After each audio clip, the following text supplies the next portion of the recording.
20 январь жұмға күн шығарылышыбызына башлайбыз. Эфирда Сабад оқынары телевидениесі атна информацион программасы студиясынан сізні мен Райлә Ғаләвені сәлемлейм.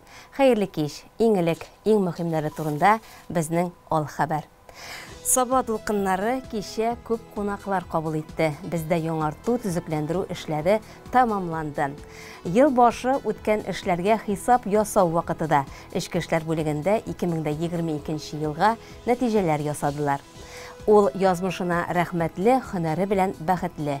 Әнисе Зарипова ел хатын кызы республика бәйгесенең зона турында катнашырга әзерләнә. Хәзер барсы хакында да тәфсилләп. Сабад оқыннары телерадио компаниясында түзекләндерү эшләре тамамланды. Кичә безгә яңартылган эш урыныбызны күрергә, тәҗрибә алышырга республика радиоларында хезмәт куючы коллегаларыбыз килде. Татмедиа район җитәкчелеге дә шатлыгыбызны бүлеште. Бәйрәмебез Таттелеком бинасы каршында урамда башланып китте. Шатлыгыбызны бүлешергә Казан кунаклары, район җитәкчелеге, республика районнарында эшләүче коллегаларыбыз килде. Әлбәттә, инде безнең тугры дусларыбыз, радио тыңлаучыларыбыз, телевизор караучы тамашачыларыбыз да җыелды. Яңа ел, куян елы, сезнең барыгызга да бәхет, шатлык китерсен. Илләребездә тынычлык, күкләребез аяз булсын. Сезнең барыгызны да Яңа ел белән тәбрик итәбез. Яңа ел белән дуслар. Кыш бабайының матур теләкләренә кушылып, сүзне Сабад оқыннары телерадио компаниясе директоры Әлфия Мәбәрәкова алды. Компаниябызда башкарылган зур эшләр өчен ул җитәкчелеккә рәхмәт сүзләрен әйтте. Республиканың Татмедиа җитәкчелеге, Таттелеком җитәкчелеге, Саба муниципаль районы һәм коллегалар Бүген капиталь ремонттан соң Сабад оқыннары телерадио компаниясы үзенең ишекләрен ача. Безнең бәйрәмебезгә килгәнегез өчен ихлас күңелдән зур рәхмәт. Сабада бүген бәйрәм, журналистика бәйрәме. Ремонт эшләрен җаваплыгы шикләнгән Ремонт строй сервис һәм җаваплыгы шикләнгән Кристалл оешмасы алып барды. Җитәкчеләре Ришат Сыңгатов үз эшләрен тамамлауларын игълан итеп, алтын ачкычны Әлфия Галимҗан кызына тапшырды. Тантаналы мизгел район башлыгы Рәис Миннеханов, республика кунаклары, Татмедиа җитәкчелеге чыгышлары белән дәвам итте. Монда эшләүчеләргә җылы, яхшы, бөтен условиялар булган эшләргә матур итеп, халык белән матур эшләр сезгә. Вот инде пресса шундай әйбер ул. Алар белән бик дус матур яшәргә кирәк. И үзебезнең киләчәк буынны да өйрәтергә кирәк. Алар матур гына эшләп киләләр.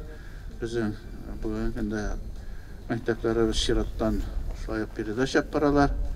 Инде үзегез белгәнчә дә безнең бүгенге республика телерадио компанияларында Сабадан чыккан җегетләребез, кызларыбыз бик шактый эшли. Шуның өчен теге кадрларны әзерләү җиңел әйбер түгел, әзер әйберне алышы күп. Шуның өчен бергә матур итеп эшләргә язсын, булган игелеген күргә язсын. Бик зур эш, бик зур хәрәкәт башланды республикабызда белән. Ничә еллар дәврендә редакциялар таушалып, һәм менә эш урыннары бик кыенга әйләнеп беткән. Монда инде тәктә бик әйбәт ихәр, тагын да әйбәтрәк була. Иң беренче өмет инде безнең менә бүтән главалардашлар кызыгып, үз редакцияларын ташлар ремонт ясаалар, бик әйбәт булды. Сезгә барыгызга да уңышлы итеп матур итеп эшләргә, үзегезнең аудитория белән уртак тел табып, барсын җиткереп, халыкка матур гына эшләргә шу биналарда барыгызга. Бездән дә бәхетле кеше бармыни? Менә шундый кояшлы матур көндә, татар җирендә, татар районында татарлар җыелып, чиста татар телендә сөйләшәбез бер-беребез белән. Һәм иң мөһиме, татар телендә эшләүче радиобыз, татар телендә эшләүче телекомпаниябыз монда бар. Һәм шуның матур бинасына, менә ачу тантанасына катнашабыз. Моннан да зур бәхет бармыни? Без чын мәгънәсендә республика җитәкчелегенең ихтирамын сизеп яшибез. Иң мөһиме, безнең мондагы җирле филиал, ул бик җанлы, халыкчан филиал. Бик зур рәхмәт район җитәкчелегенә. Ул һәр вакыт шушы мәгълүмат чарасының эшчәнлегендә хәбәрдар һәм булышып тора. Мондый әле район җитәкчеләре бар микән? Шуның кадәр эштәлекне белеп, радионың нәрсә сөйләгәнен, нинди программалар булганын, нинди эфирда туры элемтәләр булган, турыдан-туры үзе булышлык итә. Әлбәттә, бу чын мәгънәсендә зур безнең өчен сөенеч, шатлык. Мондый мөнәсәбәт булганда безнең эшебез бик җиңел булачак. Рәхмәт сезгә һәм иң мөһиме бик зур аудитория районда. Чын мәгънәсендә менә 5 меңнән артык абонент бар. Радио тыңла, әле бу радионы сабагына тыңламый. Бүгенге көндә бу радионы тыңлый Татарстанның 6-7 районы, 250 мең кеше һәм күрше Киров өлкәсе. Бу чын мәгънәсендә Саба районы шушы үзенең эшчәнлеге белән bütün ярты Татарстан димәк тутып тора, телгә өйрәтеп тора, мәдәниятка өйрәтеп тора. Алар үзләренең үз контенты, алар ниндидер теге махсус алынган контент белән яшәмиләр, үзләренең программалары, үзләре музыканы көйлиләр. Бу бик сөенечле ситуация. Рәхмәт сезгә. Айдар Сарыгәрәч, рәхмәт. Бу бик зур традициягә әйләнеп бара, шуңа күрә без әле бүтән районнарда да булырбыз дип ышанам. Сезгә инде монда матур итеп эшләргә, милләтне сакларга, кешене сакларга, телне сакларга. Бу ачылышның тагын бер матур күренеше җитәкчелекнең Саба дулкыннары коллективында хезмәт куючыларны тәбрикләү булды.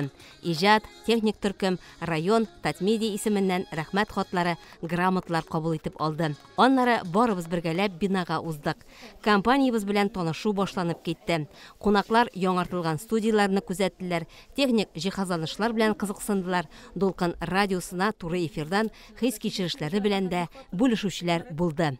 Алар бездәге уңай шартлар, мөмкинлекләргә ак көнләшүләр белән карауларын әйттеләр. Монда җирле җитәкчелек бик тырышлык белән булышлык ясый безнең бу редакциягә. Редакция тормышына алар бик хәбәрдар. Район башлыгы дагын конкрет бу эшчәнлекне тикшереп булышып тора. Аның радионың концепциясын билгеләүдә, аның эшләрен билгеләүдә хәтта катнаша. Әлбәттә, бу безнең өчен зур сөенеч, чөнки бу күрсәтә безнең бу радио телекомпанияның, журналистларның район тормышына бик кирәк булуын, аларның үз урыннарын табуын һәм халык монда аның тормышында зур өлеш кертүен күрсәтеп тора. Безнең бит монда беренче мәртәбә килү түгел. Әлфия ханыма бик зур рәхмәт әйтәсем килә, чөнки нинди генә чара үткәрсәләр дә, хәтта кабак бәйрәмнәренә хәтле дә без инде монда кайтканыбыз бар, әдәби марафонга да, волейбол ярышларына да, Сабан туйга да, шуңа күрә бик зур рәхмәт әйтәсем килә бу чарага да чакырган өчен. Чөнки бүтәннәр белән тәҗрибә уртаклашып, бер-берең белән аралашып, аларның ничек эшләгәнен күреп, алар өчен сөенә белү, ул үзе бик зур бәхет. Менә өр-яңадан ремонт ясалган шул кадәр матур бинагызга сокланып йөрим. Субханалла, машалла дип исән-сау эшләргә язсын. Халык та эшегезне бәяли торган булсын, җитәкчелек тә үзегезгә дә рәхәт итеп, матур итеп, халыкка хәерле хәбәрләр җиткереп, чөнки радио телевидениедән башка күз алдына китереп булмый инде хәзер тормышны. Бигрәк тә мин үзем радио кешесе буларак радиога игътибар итәсем килә, хәтта менә көтмәгәндә, уйламаганда танышам дип кенә кирип радиодан да сөйләп чыктым әле. Чөнки микрофон күргәч инде без тик кенә тора алмыйбыз. Мин үзем дә Дулкын радиосыннан эшне башлаганмын икән. Монда менә Саба Дулкыннары телерадио компаниясе бит инде 90-нчы елларда Казанда Дулкын дигән беренче татар радиоларыннан беренче булган FM яшьлектәге радио ачылган иде. Димәк, сезнең исемегез бик дөрес. Ул Дулкында кем генә тибрәлми анда көймәк кебек йөзеп килгәне дә бар, карап кебек барганы да бар.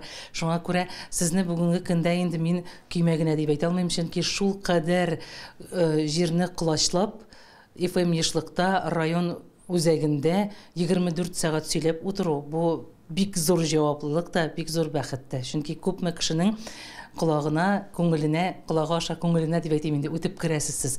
Хәерле хәбәрләр җиткерергә язсын. Татар телендә сөйли торган радиолар, радиостанциялар, алар бит инде бармак белән генә санап чыгарлык. Шуңа күрә без электә хәзердә шул фикер үзгәрмәде. Бер-беребезгә ярдәм итеп, бергә эшлибез һәм эшләячәкбез дә. Без шулай дип уйлыйбыз. Һәм дөресен генә әйткәндә, менә ремонтны күргәч шатландык, сөендек. Саба өчен, Дулкын радиосы өчен, гомумән телевидение өчен, чөнки мондай ремонт турында әле күпләр бары тик хыяллана гына ала. Сабада шул ук Мөслим районы кебек авыл җирлеге дип әйтик, авыл районы һәм шуның белән бәлки ике җирлекне бер-берсенә охшаш яклары да бардыр. Һәм шунысы белән тагын охшаш, икесе дә алар татар районнары. Күпчелек нигездә татарлар яши дип беләм Сабада да. Һәм Әлбәттә инде шуңа без азмы күпме тәҗрибә бүлешергә дип тә килдек, чөнки Әлфия апа инде бик күптән әлеге телерадио компания белән җитәкчелек итә. Һәм аларның уңышлары да безгә таныш, шул ук төрле семинарлар аша, төрле җыелышларда үрнәк күрсәтелә Саба тарафыннан. Һәм менә шул тәҗрибәне дә уртаклашырбыз, алга таба да әлеге хезмәттәшлек дәвам итәр дип ышанып, өметләнеп калабыз. Бүгенге очрашуның уку семинар өлешләре Сабантуй спорт күңел ачу үзәгендә дәвам итте. Түгәрәк өстәл артында сөйләшүдә район башлыгы Рәис Миннеханов журналистларның күп санлы сорауларына җавапларын бирде. Казан спикерлары көн үзәгендә торган темалар буенча радио алып баручылары өчен файдалы мәгълүматларын җиткерделәр. Кунаклар белән очрашу күңел ачу бурылышын алып, шәй табыны артында төгәлләнде. Атна башында район эчке эшләр бүлегендә полиция хезмәткәрләренең 2022 ел нәтиҗәләре буенча йомгаклау киңәшмәсе үтте. Җыелышта район башлыгы Рәис Миннеханов, Саба районы прокуроры Ленар Валиуллин, Иҗтимагый совет рәисе Рөстәм Исмәгыйлев катнашты. Тулырак алдагы сюжетта. Ел башы узган ел нәтиҗәләрен барлау, алга таба бурычлар билгеләү чорыда. Халык куркынычсызлыгын, тыныч, рәхәт яшәешен тәэмин итүчеләр 2022 елга йомгак ясады. Эчке эшләр бүлеге җитәкчесе Васил Исмәгыйлев еллык эшчәнлеккә анализ ясап, алда торган максатларны атады. Ел гади булмады. Ул бик катлаулы ел булды. Әмма ләкин шулай булуга карамастан, сезнең менә тырышлык белән, шушындай утыручы иптәшләрнең булышлыгы белән без матур нәтиҗәләр белән шушы елны түгәрәкләй алдык. Без инде дөрестән соңгы вакытларда үзебезнең менә район республика төрле мероприятиеләрдә актив катнашабыз. Но соңгы вакытларда религиозный, дини мероприятиеләрдә, ул әйтик менә Рождество, Крещение, Роза бәйрәме, Курбан бәйрәме, шушындый бәйрәмнәрдә һәр вакытта катнашып, мәчетләрдә, шәһирләрдә булып, анда тәртип сакларга туры килә. Җитәкче сүзләренә караганда, коллектив үз алдына куйган бурычларны үтәп, яңа елны тагын да зур өметләр белән каршы ала. Шәхескә һәм милеккә каршы булган җинаятьләр саны кимегән. Васил Шарифуллович соңгы вакытта мошенниклык очраклары артуы хакында әйтте. Халыкның уяулыгын арттыру мөһим икәнлеген ассызыклады. Район башлыгы Рәис Миннеханов бу юнәлештә профилактика чаралары алып бару кирәклеген искәртте. Полиция хезмәткәрләре ял, бәйрәм көннәрендә дә хезмәттә, җәмгыятьтәге тынычлык беренче чиратта аларның эшчәнлеге белән бәйле. Алда көннәрдә Крещение инде ул бәйрәмгә сәләтләр, мчислар, здравоохранение, аларда шунда булачак, һәм безгә дигән аларга ярдәм итеп, шушы эшне башкарып чыгарганда үзебезнең көчне, үзебезнең ярдәмне күрсәтергә кирәктер дип саныйм. Эчке эшләр органнары хезмәткәрләре райондашларыбызның закон белән якланган мәнфәгатьләре сагында уяу тора. Хокук сакчылары шушы биеклекне югалтмый, намус белән эшләргә дигән максат белән яши. Районыбызда яңа елда туган беренче баланы тәбрикләү гадәте яшәп килә. Статистикага күз салсак, яңа елның бүгенге көненә кадәр районда 4 сабыйның дөньяга килүе теркәлгән. Аларның иң тәүгесе ир бала. Сабыйны, аның әти-әнисен туганнарыннан тыш ЗАГС бүлеге вәкилләре һәм район җитәкчелеге котлады. Районыбызда быел тәүге бала 9 гыйнварда туды. Бәхетле әти-әни байлар сабасыннан Шәмсүәлиевлар. Илдар белән Диләрәнең бу көнне 3нче сабыйлары, уллары Илназ дөньяга килде. Әни кеше үзен яхшы хис итә, Илдар да шат. Сөенмәслек тә түгел, ул инде 3нче тапкыр әти булды. 1нче сыйныфта укучы Альмир икеләтә абый булса, 4 яшьлек Рияна да хәзер энекәшенә апа. Әйбәт кәефләр, Аллага шөкер. Үземдә әйбәт хис итәм, балаларым әйбәт, Аллага шөкер. Күпмелек булып туды, ничек иттереп? 3 кило 200 булып туды, 51 сантиметр. Көндез таптым. Барсы да әйбәт. Барсы да әйбәт, әйе. Нинди матур теләкләр әйтәсең уңа? Исән сау үстергә язсын. Тигезлектә, авыртмасыннан өшесүдәген. Безнең яңа ел буе 9-на хәтле көттек, бер бәби булыр микән дип ебет, берәү дә булмадылар. 9 көнне 2 бәби дөньяга килде, икесе дә малай. Разница почти 3-4 часа гына. Ну бу кызыбыз менә Диләрәбез беренче булды инде. Икенче көнне тагын бер бәбибез булды, анысы кыз булды. Бик сөендек инде сразу шулай. Тагын да килсәләр дип бик сөенәбез. әйбәтләп ортыгыздан таяк ыргытып килдегез. Тагын кешеләр килсен дип әйтәсебез килә. Балалар үзебезгә килеп тапсалар әйбәт булыр иде.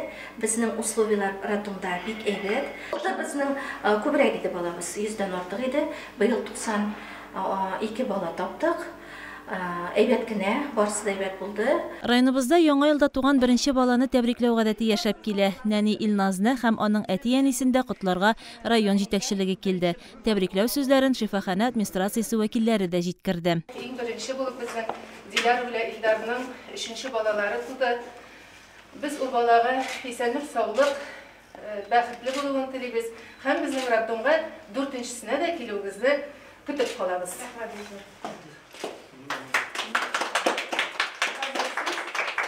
Балагыз игелекле булсын, тәүфиклы булсын, сезне сөендерсен, абый-апаларын сөендерсен, инде алга таба күп уңышлар китерсен сезгә. Һәм инде рөхсәт итегез шушы тәбрикләүләрне Рәис Нургалиевның котлавын җиткерергә районыбыз башлыгының, ул да сезгә шушындый ук җылы теләкләрен теләде. Алла бирсә безнең елыбыз уңышлы булып, шушы роддомда да, районыбызда да күп бәбиләр алып кайтып, алла бирсә әниләр исән-сау исән матур гына үстерергә язсын тыныч дөньяларда.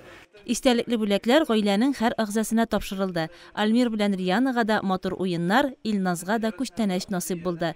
Шунда ук районның ЗАГС бүлеге мөдире Гөлнар Шафикова сабыйның туу турындагы мәгълүматын рәсмиләштергән беренче документын әти-әнисенә тантаналы шартларда тапшырды. Саба шәһәр җирлегендә яңа елның беренче сабые туу шатлыгы белән шәһәр җирлеге башлыгы Расих Хасанов та уртаклашты. Чөнки Саба шәһәр җирлегендә ир балалар әзрәк, хатын-кыз гомумән күп. Шуңа күрә аларның кондициясын тигезләр өчен ир балалар кирәге. Бу яхшы сыйфат булды, конечно. Илназ таза, сау, сәламәт булсын. Илназның тууын ике як әби бабалары да зарыгып көткән һәм яңа ел китергән бу зур шатлыклы вакыйгага алар да бик нык куаналар. Без шат, алар өчен куанабыз. Мактау булган сайын безнең өчен Саба районы гаилә хәлләре актларын теркәү бүлеге мәгълүматлары буенча узган 2022 елда районда 286 бала дөньяга килгән. 2021 елда бу сан 361 булган. Ә инде 2023 елның беренче лачыны булып туган ир баланың аягы җиңел булып, гаиләләрне шатландырып, сабыйлар туып торсын. Иң мөһиме алар сау-сәламәт һәм бәхетле булсыннар. Ел башындан зоналарда ел хатын кызы бәйгесенең сайлап алу турлары старт алды. Анда районыбыздан да лаеклылар катнашып урыннарга ия була. Исемнәр яулый. Югары утар акылга зәгыйф балалар интернат йорты 2023 ел кандидаты итеп үзләрендә хезмәт куючы Әнисә Зарипованы тәкъдим итә. Ул 24 елын биредә хезмәт куя. 20 елын хуҗабикә эшләре өчен җаваплы, ягъни сестра хозяйка вазифасында. Киләсе хәбәребез Әнисә Хәмит кызы турында. Бәйгедә ул "Минем язмышым, минем һөнәрем" номинациясында үз-үзен яклый. Әни, әби, дәү әни. Әнисә ханымның исем тамырдаш сүзләр генә түгел. Ул аның асыл сыйфатларын бергә туплаган, шын йөзен ачып салган хакыйкать. Бүген ул җилпенеп, канатланып, газиз балаларын, сөекле оныкларын кунакка көтә. Саба телевидениесе аны мәгърур бәйгедә катнашучы буларак яктыртып, видео язма әзерли. Мин Зарипова Әнисә Хәмит кызы. Саба районы Шәмәрдән бистәсендә яшим. Ел хатын кызы республика бәйгесенең "Минем язмышым, минем һөнәрем" номинациясендә катнашам. Шәмәрдән авылында иркен якты фатирында үзе генә яши Әнисә апа. Үстергән балалары гаилә корып, үз тормышлары белән көн итә. Әниләрендә яшь булалар. Күрешми калган көннәре сирәк. Мин язмышыма бик тә рәхмәтле. Бүген көндә мин кадерле әни, дәвәни, әби булып яшим. Минем 2 кызым, яраткан улым, 7 оныгым бар. Киленем, кияүләрем, bir гаилә булып, бик тату, күңелле яшибез. Бу күңелле көннәренә җиткәнче Әнисә апа зур юллар үтә. Бу юллар буйлап алга таба әле дә бара ул. Артка карап уйланырга яратмаса да, хатирәләрне барлап яңартырга сәбәпләре чыгып тора. Мин тумышым белән Саба кызы. 10 классны бетергәннән соң Сабада мин Чаллыга барып торгово-кулинарный училищега урнаштым. Анда 2 ел ярым укыдым, повар-технолог профессиясы алдым. Шул профессия мине гомер буе зата килде. 10 ел буе газопроводның столовыйында эшләдем. Анда пешекче, старший повар булып та эшләдем. Хәзер инде ул профессияда эшләмәсәм дә, барыбер дә ашарга әзерләргә һаман да яратам, өстәлләр әзерләргә яратам. Барыбер дә ул эш мине һаман да үзе узатып килә гомер буема. Хәер, тәмин итеп гөбәдияне кисеп карыйбыз, ничек килеп чыккандыр. Гөлдә камыр ризыклары пешереп торабыз. Тәмин итеп балалар килә, оныклар килә. Оныклар килгәч тә гел шулай итеп тәмне бәлешләр, гөбәдияләр пешереп, гөлдә сыйланып торабыз. Кызлары Лариса, Ләйсән һәм килен Алсу бергә очрашканда әниләренә эш калдырмыйлар. Олы кеше буларак нәреден генә бирергә мөмкин Әнисе апа, ләкин хуҗабикә буларак бүген ул табынны үзе кора. Өйгә балалар килү, кунаклар килү үзе бер шатлык. Өстәлдә Аллага шөкер, өстәлләр мул хәзер. Муллык булганда, пешерергә мөмкинлек булганда, әйбер булганда, бик тә сөенеп, шушы ризыкларны пешереп, бергә ашаулары бигрәк тә күңелле. Алар бит балалар әбигә киләбез, дәвәнигә киләбез дип шатланып киләләр. Бала баласы балдан татлы диюләре хак сүзләр. Әнисе апада оныклары дигәндә аяклары идәндә. Үзе 2 кыз үстергән әнине алар уллар табып сөендерә. Бүгенге көндә 7 онык та ир балалар. Малайларның барсының да үз мавыгулары бар. Спорт, бию, рәсем белән яратып шөгыльләнәләр. Тимерханның соңгы эшен дәү әнисе рамга алып стенасына ук элеп куйган. Кояшлы көн, яшел алан, күпер тормышымның мөһим өлешләре ди әби кеше. Без дәвәнине бик каты яратабыз. Ул бәлешләр пешерә. Тагын кымаклары во. Югары утар акылга зәгыйф балалар йортында хезмәт куючы әниләрен барысы да бик югары бәялиләр. Көннәр буе авыру балалар арасында арып кайткан Әнисе апа үзенекләргә игътибарны бер кайчан да киметми. Сау балалар үстерүнең кыйммәтен ул белә. Безнең әни ул зур йөрәкле кеше. Ул үзенең тормышында күп авырлыклар күрде, әмма дә бер кайчан да тукталып калмады, гел алга таба гына барды. Һәм шул сыйфатларын безгә дә шул үрнәк булды. Без аны бик яратабыз, хөрмәт итәбез. Бу женщина года дигән номинацияны мин аңа әллә кайчан бирдем инде. Чөнки ул аңа бик лаеклы. Әниебез безнең төп киңәшчебез. Әнинең әйткән сүзе белән генә һәр эшләребез башлана. Әнинең хәйр фатихасын алып кына һәрбер эшебезне башлыйбыз. Әниебезне бик яратабыз, хөрмәт итәбез. 8 яшымнан бүгенге көнгә хәтле әниле булуым белән мин бәхетле. Рәхмәт сиңа, әнием. Ел хатын кызы 2023 республика бәйгесе уңайыннан барысы да бүген әниләре янына җыелалар. Алар кадерле кешеләренең һәр сынау алдында да сынатмавын, лаеклы катнашучы булуын таныйлар. Бу тормышта әниләренең алларында басып торулары, аларны туган йортларында каршы алып, кунак итеп озатуы иң зур җиңү икәне һәркемгә ачык. Эй балаларым, оныкларым, сез бит минем байлыгым, сез бит минем гаиләм. Ярый әле бөтенегездән сез бар.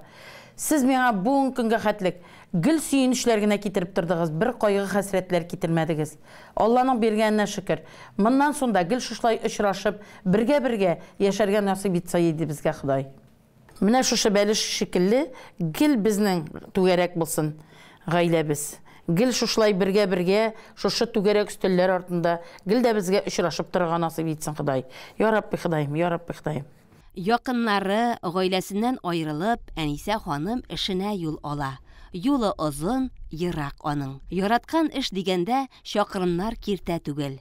Шәмәрдән югары утар арасын таптый башлаганына 24нче елы китеп бара. Биредә хезмәттәшләре, балалар көтеп тора аны. Ә балалар гади түгел. Алланың сөекле бәндәләре ди, акылга зәгыйфләр турында Әнисе апа якын итеп. 1999 елда 24 ел элек мине язмыш шушы югары утар балалар йортына, акылга зәгыйф балалар йортына алып килде. Мин монда килгәндә төп эшем буенча повар булып эшләргә киләсе идем. Но повар эше булмады, но минем бик эшлисем килде. Мондагы матурлыкны күреп, мондагы балаларны күреп, мондагы ишек алларын күреп, минем бик монда эшлисем килде, и мин санитарка булып эшкә кердем монда. Җитлегеп килүче яшь үсмерләр төркемендә санитарка булып 3 ел эшли ул. Шулай биредәге балаларга хезмәт шартларына ияләнә. Ул вакыттагы директор Имаметдин Гәрәев тырышып хезмәт куйганын, тәртип, чисталык яратуын күзәтеп йөреп, вазифаның җаваплысын йөкләргә карар кыла. Безнең элеккеге директорыбыз Гәрәев Имаметдин Гәрәев чакырып алды да, менә ди, Әнисә, ди, сине карап йөрим дә мин ди, әйдәле ди, син ди сестра хозяйка эшенә тотына әле ди, менә как раз ди Марзия апа ди пенсияга китә ди, син ди шуны эшләр ди, син булдырасың дип уйлыйм аны ди. Марзия апа гел әйтә торганы, әле исән әле ул хәзер дә олы яшьтә булса да, минем урынга нинди бер бәхетсезлек килер инде дип әйтә торганы. Действительно, сестра хозяйка эше детдомда бик авыр эш дип санала инде. Бик авыр эшләрнең берсе дип санала. Потому что анда бөтен материальный ответственность ягы бик каты көчле, бик күп. Бөтен списаниялар, балаларның үст башлары, киемнәре, майка, трусик, колготкадан тотынып бөтен нәрсә дә, бөтен занавескалары, покрываллары, постельный наборлар, бөтен нәрсәне чисталыкта тотырга кирәк, бөтен баня-прачечный комплекс, мунча кертүләр, бөтенесе сестра хозяйка өстендә. Интернат йортның хәзерге директоры Марсель Хужин белән дә бердәмлектә килешеп, үз эшен югары дәрәҗәдә оештырып алып бара героебыз. Бәйгедә катнашу кандидатурасында җитәкче һәм хезмәттәшләре тәкъдим итә. Безнең күп еллар шушы учреждениебызда эшләп килә торган Зарипова Әнисә Хамит кызын. Ул инде безнең 1999 елдан башлап хезмәт итә. Башта ул санитар хезмәтендә эшләгән, менә соңгы 20 ел ул безнең сестра хозяйка хезмәтен башкара.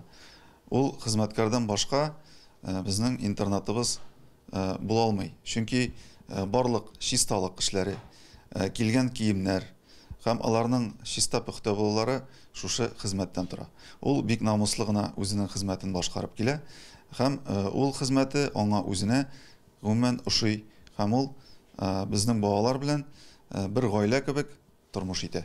Бу олы йортның үткәне, бүгенгесе киләчәккә якты маяк легендар шәхес Имаметдин Гәрәев белән бәйле. Әнисә Хамит кызы белән хезмәт елларын иң уңышлы чор дип искә ала элеккеге директор. Мин югары утар балалар йортында 57 ел директор булып эшләдем. Шушы мин эшләгән дәврендә Әнисә Хамитовна безнең инде ул сестра хозяйка 24 елын безнең белән эшләде. Шушы дәвр эчендә Әнисәнең бик күп яңалыклары ачылды. Ул инде татарча әйтсәк, детдомның хуҗабикәсе атала, аны балалар да хуҗа дип йөртәләр. Ашау, эчү, кием салым, бөтен нәрсә группадагы тәртип, урын җирләр бөтенесе аның өстендә. Әнисәнең тырышлыгы аркасында безнең балалар йорты алга таба үрмәләде. Даже без инде Россия күләмендә дә беренче урыннарны алып бардык. Кая барсак та Әнисә Хамитовның килгән хуҗалар эшен күрделәр. Министр да күреп алды аны. И сразу атказанган социаль хезмәткәре дигән исемдә тапшырылды. Әнисәне без аны үзебезчә әйтсәк, дөрес әйткәндә, детдомның интернетта дип йөрибез. Интернет бетсә дөнья туктала бит. Безнең дә Әнисә булмаса, ул көн инде тукталып торган шикелле. Ул бүтән балалар аны сорый башлыйлар инде. Интернат йортта 100-гә якын хезмәткәр эшли. Алар карамагында 80 бала. Араларында төрлеләре бар. Кемдер аякта, әмінә 30-лабы урынга беркетелгән. Алар мөстәкыйль йөри дә, ашый да алмый. Андыйларны кайгырту юнәлешендә зур мөмкинлекләр тудырылган интернатта. Бу кимчелекле балалар бирегә 4 яшь тулуга Казан, Чаллының бала йортларыннан китерелә. Һәм яңа кануннар буенча хәзер 23 яшьләренә кадәр шушында тәрбияләнәләр. Моңа кадәр 18 яшьләреннән соң дәрвишләр шүриле психоневрологик интернатларына озатылалар иде. Шушы акылга зәгыйф балалар йортына просто так урамнан ишектән кеше килеп керә алмыйдыр дим. Аллаһ Тәгалә кешене специальный сынау өчен җибәрәдер дим мин монда. Потому что монда кергән просто так кеше эшли алмый. Я эшләп кала, я бик тиз генә чыгып китә. Бу бит өстәмә Üstüme менә Аллаһ Тәгаләдән üstüme тикшерү дип саныйм мин моны. Потому что монда эшләү үзенчә бик авыр. Ул балалар төрле була. Китереп сугалар да, китереп тешлиләр дә. Шул минутта мама дип синең култык астыңа да кирип китәләр, яраталар да. Шуңа күрә аларны нинди булмактан яратырга кирәк. Аллаһ Тәгалә әби әйтә торган иде. Аллаһ Тәгалә ризыкны маллар аркасында бирә, жүләрләр аркасында бирә дип. Акылга зәгыйф дип без аларны хәзер. Шулар аркасында бирә безгә ризыкны дип әйтә торган иде. Менә минем үземнең уйлавым буенча, монда безнең детдомга килгән кеше балаларны обязательно яратырга тиеш. Менә аларны не только менә кеше карый даган, ой, сезнең балаларыгызны жәллибез без. Ой, без эшли алмыйбыз анда. Ой, җирәнәбез без, алай дип әйт. Безнең алар балалар нәкъ безнең шикелле. Мин, например, үзем жәлләр идем. Менә бомж балаларын, исерек балаларын жәлләр идем. Но безнең балалар жәлләп торган балалар түгел. Безнең балалар, Аллага шөкер, менә хөкүмәт ягыннан дагы тамаклары тук, үсләре бетен, җылыда, концертларны карыйлар, театрларга баралар, волонтерлар белән общаться итәләр, теннислар белән шөгыльләнәләр, нинди генә спорт төрле белән шөгыльләнмиләр. Воспитательләр нинди генә алар белән нинди генә ниләр занятиялар үткәрмиләр. Мин безнең балаларны бәхетсезләр, мискеннәр дип әйтмәс идем. Монда эшләүчеләрнең хезмәте җиңелләрдән түгел. Саусыз балаларны тәрбияләүне башкача әйтеп булмый. Балаң булса, сау булсын дигән юлларны халык юкка, мәкалгә кертмәгән. Тутараларын киеп куйган. Аякны җиккенә җайлыгына капкат. Эле живат инас. Дарыймы син? Нәбесе яңа килгән бала. Әнисә белән эшләү дәврендә төрле вакытлар булды. Миңа иң ошаган ягы, ул ашу сакламый. Ул кирип бездән бик таләп итә чисталыкны. Кирип безне пыр туздырып ата. Шул арада инде берәр атнан дәшмәбез дигән чаклар булды. Әйләнеп керә дә бер нәрсә булмагандай, яңадан менә кәефне күтәреп җибәрә белә дип әйтәм инде. Чисталыкны инде ул кергәнче калтырап торган вакытлар булды инде. Хәзер инде бөтен җирне тәртип урнаштырды. Хәзер уже бөтен җиребез тәртип инде, элекке кыздайын түгел бит инде. Чынлыкта да әнисә белән тагын күп еллар эшләргә насыйп булсын әле. Теге дус тату булып инде, аңа уңышлар. Алла безгә җиңеп чыгуын телибез инде. Бөтен детдомыбыз белән инде бусын телибез инде. Әнисә Хәмитова белән без бергә 20 елдан артык эшлибез инде. Аны бик тәртипле дип әйтимез инде, общительный инде ул безнең. Аны бик каты балалар яраталар. И ул да балаларны ярата. Акылга зәгыйф. Моның өстенә саусыз балаларны тәрбияләп хезмәт куючы бу ханымнарны монда бәйләп тотучы асыл сыйфат иң беренче чиратта үзләренең дә әни булулары. Җаныннан үзеп сабый дөньяга китергән кеше балалар дигәндә битараф була алмыйдыр. Хатын кызының язмышы әни бала белән мәңгелеккә бәйләнгән. Мин язмышыма рәхмәтле, һөнәрем белән бәхетле. Чөнки мин шушы акылга зәгыйф балалар йортында эшләп, менә хәзер мин чыгарып җибәргән йөзләгән балаларга әни була алганыбыз өчен, алар әллә кайларга китеп тә, әллә инде бүтән интернатларда яшәсәләр дә, мама, как дела дип хатлар язып, шулай итеп матур итеп торулары белән мин аларны һаман да яратып торулары белән, алар безне ярату белән дәгән. Мин бик сөенәм, мин дөп-дөрес һөнәр сайлап алганмын дип саныйм үземне. Бу зур бер йорт, тату гаилә. Балалар, хезмәткәрләр һәр көнне бәйрәм итеп яши, эшли. Район чараларында актив катнашалар. Сәхнә чыгышлары, спорт ярышлары, сәяхәтләр берсеннән дә читтә калмыйлар. Бәйгеләрдә лаеклы үз урыннарын яулап киләләр. Ел хатын кызы 2023 республика конкурсында катнашучы Әнисә Зарипованы да бар коллективлары белән яклыйлар. Бердәмлектә көч, без бергә бәхетле. Аларның яшәү девизлары. Һәр милләтнең үз ғөреф-гадәте, йоласы, дини бәйрәмнәре була. Әмінә православие дини вәкилләре өчен гыйнвар айы бәйрәмнәргә айруча бай. 19 гыйнвар хаҗ ману, ягъни крещение көне иде. Бәйрәм алды кичендә һәм бәйрәм көнне чиркәүләрдә гыйбадәт кылу, суны изгеләндерү йоласы башкарыла. Бу көнне буа, елга, күлләрдә бәке ясап, су куену йоласы да үткәрелә. Районыбызның Кырбаш авылында яшәүчеләренең бәйрәмгә әзерлек эшләре без әзерләгән хәбәрдә. Шәмәрдән авыл җирлегенә караган Кырбаш авылы табигатьнең иң матур почмагына урнашкан. Монда татарлар, руслар һәм керәшен татарлары милләт-ара дуслыкны саклап, бер-берсенең гореф-гадәтләрен хөрмәт итеп гомер кичерә. Авылда барлыгы 62 кеше яши. Хаҗ ману бәйрәменә дә алар бердәм әзерләнә.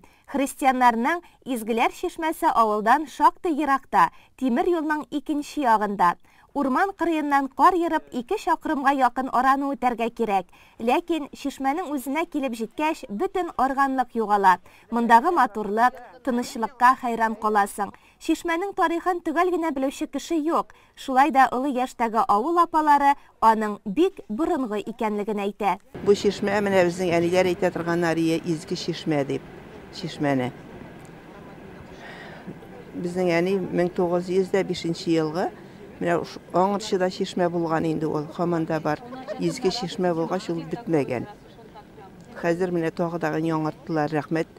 Нигә? Главабызга, үзебезнең священникка, батюшкага инде. Бик зур рәхмәт. Бәләкәй вакытта шушы чишмәгә чиләк янта белә киләдер без суга. Шушыннан ташыдык суны. Кыш көннәре юк инде, җәй көне шушында чишмәгә киләдер. Бикләнмәде чишмә. Шул изге чишмә булганга күрә шулай бикләмәгәндер инде ул. Рауза апаның әтисе мусульман диненнән, әнисе керәшен татары булган. 30 ел элек иләрендә янгын чыкканнан соң алар Шәмәрдән авылында йорт төзей. Бәйрәм көнендә авылдашлар, туганнар белән кунакка йөришәбез, изге су алып кайтабыз, ит бәлешеп пешерәбез ди. Сәламәтлеге яхшы булганда һәр елны бәкедә изге суга чумып ала. Еракларга да бардым. Нигә Мур ягына бардык. Онда дагын суларга кирдем. Киргән вакытта гына зирәк салкынча шикелле. Чыккач бик рәхәт. Шундый чумып баштанлык чумдым. Нәмдә дә баралар, барган ниләр безнең белән. Автобус белән батюшка алып барды безне. 5 сутка барып кайттык, 5 суткада. Бәйрәм алды кичендә һәм бәйрәм көнне чиркәүләрдә гыйбадәт кылу, суны изгеләндерү юласы башкарыла. Аруландырылган су көчле давалау үзлегенә ия. Ул ел буе бозылмый, саф кала. Шуmu өчен бу чишмәдә махсус бәки ясалган. Шәмәрдәннән изге атакай Артемий Петров суны аруландырып, Шәмәрдән авыл җирлеге башлыгы Айдар Гәрәев аның төзеклеген, юлларның чисталыгын тәэмин итеп тора. Христиан динендә булучылар Саба муниципаль районы башлыгы Рәис Миңнехановка күрсәткән ярдәме өчен шиксез рәхмәтле. Шәмәрдәннән Татьяна һәм Елена Беловалар чиркәү хорында иң моңлы җырлаучылар. Үз диннәре өчен алар җан атып яшиләр. У нас началось это строительство в 2017 года по благословению батюшки и благочинного нашего.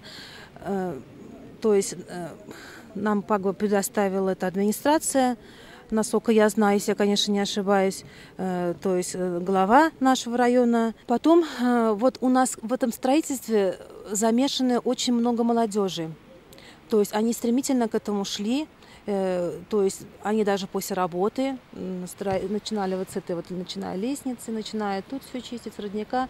То есть это очень была такая тяжелая, я скажу вам, работа, нелегкая. Это вот даже у нас был случай, представляете, когда спускали сюда вот дрова вот, и вот эти вот все арматуры, у нас машина, который был за рулем, не помню, то ли парень, он съехал вниз сюда.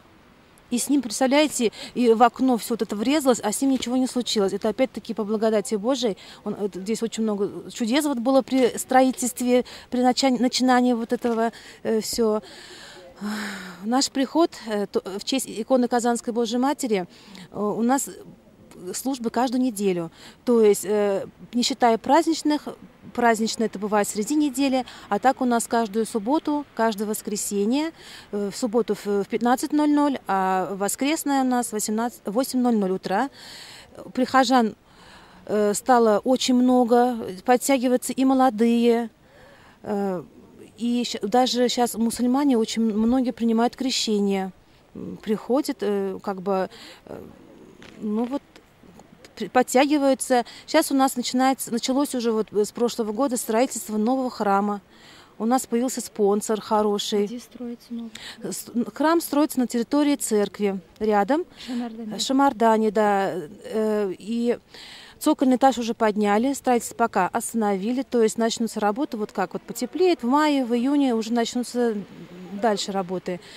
Но также мы прихожане, жертвуем. Спонсор у нас очень хороший, Виктор Михайлович. У нас он работает в Татметагро руководителем.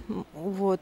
Опять по благодати Божией Господь нам направил. Заступница усердная, Матерь Господа Вышнего, за всех молишь и Сына Твоего Христа Бога нашего, и всем творишь спастися, в державный Твой покров прибегающим. Всех нас заступи, о Госпоже, Царице и Владычице, и же напастях и скорбях и болезнях обремененных грехи многими, предстоящих и молящихся Тебе, умиленную душею сокрушенным сердцем, пред пречистым Твоим образом со слезами, и невозвратно надежду имущих на Тя, избавление всех зол, всем полезное даруй, и вся спаси, Богородица Дева, Ты боиси божественный покров рабом Твоим. Кырбашлылар һәр бәйрәмне җиренә җиткереп уздыра, мөселманнар да, христианнар да бергә. Катнаш никахларының күп икәнлеге дә ачыкланды. Надежда Черненко авылда клуб мөдире вазифасын башкара, халыкны бергә туплап, очраштырып торучы да ул. 27 пропискада 62 кеше яши. Төрле милләт инде, татары да, керәшен дә бергә бердәм яшибез. Бөтен бәйрәмнәргә, чараларга, клубка киләләр. Бөтенесе күңел ача. Мин бик довольна авыл хакыннан. Иләр яхшылап җыештырыла, тәмле әйберләр әзерләнә. Бу бәйрәмне каршы алуның тагын бер кагыйдәсе. Роза Закиева гыйбадәт кылабыз ди. Дугаларны ул әнисе дәфтәреннән карап өйрәнгән. 57 елда шу авылда туып үстем. 17 яшьтән чыгып киттем. Казаннарда йөреп, менә пенсия чыккач та кайттым монда. Кайтканыма үкенмим, авылымны бик яратам. Буна бу шишмәгә дә сөенеп бетә алмыйбыз. Шишмәсе бар инде, аны килгән юк, менә хәзер суны аруландыргач, бу шишмәгә йөрибез инде. Киләбез, ераграк инде бу безгә. Без авылның теге башында торабыз. Менә шушы шишмә кырларын рәтләгән кешеләргә, булышкан кешеләргә барчасына да рәхмәт әйтәс килә. Атакайыбызга да шу суны аруландырганга бик зур рәхмәт. Суы тәмле, шифалы. Бик яратабыз. Бәйрәмне өйдә инде күп бәйрәмнәрне клубта уздырабыз, Рождестволарын даган. Клуб җитәкчебез Надя Михайловна бик күңел итеп алып бара бәйрәмнәрне. Бөтен ниләрен төбенә хәтле төшеп, бөтен булган өйнең бәйрәменең пешерә торган әйберләрен, бәлешләрне хәтле пешереп алып килә. 18 гыйнварда каләм белән тәрәзәләргә, ишек өсләренә, мунчага, кые бурасына, абзар диварларына, һәр җиргә диярлек хач рәсеме ясала. Ул саклау көченә ия дип юрала. Тишекләрдән җеннәр кермәсен өчен шулай эшләнә. Ә кыенуның асылы саулык сорау. Кыенганда тазалыкка, саулыкка дип әйтергә, Аллаһыдан сәламәтлек сорарга кирәк. Суны эчкән вакытта да чын күңелдән ышану мәслихәт. Кандак и тропарь праздника поется только в крещенские праздники. И дата не меняется, она всегда 19 января. И в этот день поется этот праздничный тропарь и кандак.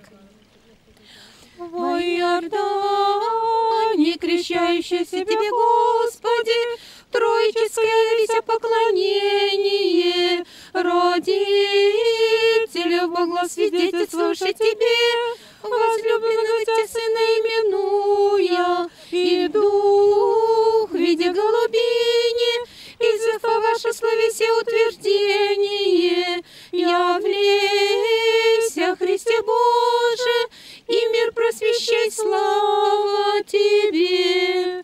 Слава Отцу и Сыну, и Святому Духу, и ныне, и присно, и во веки веков. Аминь. Явился и сильнее вселенней, и свет Твой, Господи, знаменайся на нас, в разуме поющих Тя, пришел еси, явился еси, свет неприступный. Шушы барлык авылдашларымны, якын тирәдәге авылдагыларны, шәмәрдәннәрне, барысында христианнарны шушы крещение бәйрәме белән котлап үтәм. Барысына саулык, сәламәтлек, озын гомерләр, күкләребез аяз булсын, сугышлар булмасын, тынычлыклар булсын, ачлыклар булмасын, исән-сау яшик. Иртәгә 19 гыйнвар көнне районыбызның христиан динендә булучылар Кырбаш авылындагы изге чишмәгә киләчәк. Сәламәтлеге начар булган кешеләргә бәкегә чуму мәҗбүри түгел. Дугалар укып, изге су белән битләрне юу да җитә диелә. Ходай бер, кайсы гына диннән булсак та, ул безне берләштереп тора. Всех православных христиан поздравляем с праздником крещения! Ура! Көнчыгыш календары буенча башланып киткән елыбызга 2 җәнлек хайван хуҗа. Хакимлек юлбарыстан куян һәм песигә күчте. Районыбызда куян асрап көн күрүчеләр байтак. Бәйрәм якынлашкан көннәрдә без андыйларны барлау максатыннан Мишәмбаш авылына барып кайткан идек. Язмабызны кабатлап бирәбез. Альберт Шакиров куяннары турында яратып, үз итеп сөйли. Күпләп үрчетү белән 2007 елдан бирле шөгыльләнәләр. Җәйге чорда 50дән артык куян тотсалар, кышка аның санын киметеп керәләр. Бу эш йомшакайны тәрбияләүнең барлык нечкәлекләрен белеп башкарыла. Иртә белән инде ашарларына бирәм, печән, арпа, шөгендер. Көндез ипи бирәбез инде әзрәк. Кәбестә яфраклары. Кичкә тагы шул 3 тапкыр карыйбыз инде. Җәй көне ничегрәк? Җәй көндә шулай 3 тапкыр инде. Яшел массаны әзрәк киптеребрәк бирәбез. Булай шикеш бирсәң, эшләре кабара да үләләр. Узын кулакларда дөрестән дә кишер һәм шөгендергә карата аерым мәхәббәт. Чыгып качарга яратсалар да, тавышсыз булулары уңай якларының берсе. Тавыклар белән бергә торуның үз сәбәбе бар. Куяннар аша бетермәгән бөртекләрне тиз арада тавыклар юк итә. Бу җанварлар тиз үрчи, бер юлы 11гә якын бәби китерә. Иң күбе 14 булган. Кыргый куяннардан аермалы буларак алар төсләрен алыштырмый. Кышын да, җәен дә бер төстә. Менә бу куян бүген бәбәйләргә тиеш. Аның ниен ата куян япканнан соң язып куян менә шунда үзләренең ниләренә, кайчан уяларына ата япкан 51 дәфтәргә язып барам. Менә 21 ноябрьдә ата япкан инде бүген бәбәйләргә тиеш менә. Көндезме төннәме бәбәйләр Алла бирсә. Хуҗалар куяннарның холкын яхшы белә, кешеләр сыман алар да үзенчәлекле. Шаян куян, наян куян дисәләр дә, араларында усаллары да очрый. Кайсы берсе кулга да сикерә. Менә булары, монсы менә бу кичкенә куянның анасы балаларының. Айырдым аларны. Ата куян иң усалы инде, кулга сикерә. Ошау биргәндә дә, менә ошау салганда шунда ана куяннар янына килмәкче була инде ул. Даими вакцина ясатырга кирәк булганлыктан Шакировлар зур нәселле куяннар асрамый. Шулай да интернет шелтәреннән яңа тукымнар, тәрбияләү усуллары хакында укып, белемне арттырып торалар. Кышка куяннарны Альберт суя, әзерләп шилеккә тутырып куя да, мин аны әйбәтләп юам. Аннары әйбәтләп турыйм юганнан соң, да вак кисәкләргә турап куям, кызырыр өчен. Бәлешкә бик тәмле куян ите, бәлеш пешерергә. Аннары кыздырып яраталар инде. Приправалар белән, ниләр белән замаштып куям да, алай бик тәмле була инде. Кышка 30лап куянны эш итеп туңдыргычка саклауга куялар. Бер куян якынча 2,5 килограмм авырлыкта. Мөрәҗәгать итүчеләргә сатып бирәләр. Экологик яктан чиста, аллергия китереп чыгармый торган куян итенә ихтыяҗ зур. Үзләре дә аллергиялы оныкларына табиблар куян ите ашатырга кушкач асрый башлаган. Вакытта балага 3 яши. 3 яшьләр тирәсе булгандыр. Аллергия бик каты колаглары бозылды. Шуннан мин аны куянның ит җирләренә алып, фарш итеп чыгарып, җимарлап, шулай итеп пешереп ашатты аны әнисе. Ул елларны менә бетте аның аллергиясе. 2023 елның тагын бер хуҗасы песи. Бу хакта да онытырга ярамый. Йомшак булулары, бер төсле юынулары һәм башка сыйфатлары белән бер-берсенә ошап та торалар. Астрологлар фикеренчә, назлы куян һәм песи елы бернинди начарлыклар да алып килә алмый. Ел тотрыклы булыр диелә. Тормышыгызны баштан аяк үзгәртерлек вакыйгалар көтмәгез. Нинди генә эшкә тотынсагыз да, чама хисен онытмавыгыз хәерле. Атна информацион программабыз кысаларында әзерләгән хәбәрләребез бүгенгә шулар иде. Алдагы атнабыз безне матур вакыйгалары белән көтеп торсын дигән теләктә саубуллашабыз. Имин яллар барыбызга да.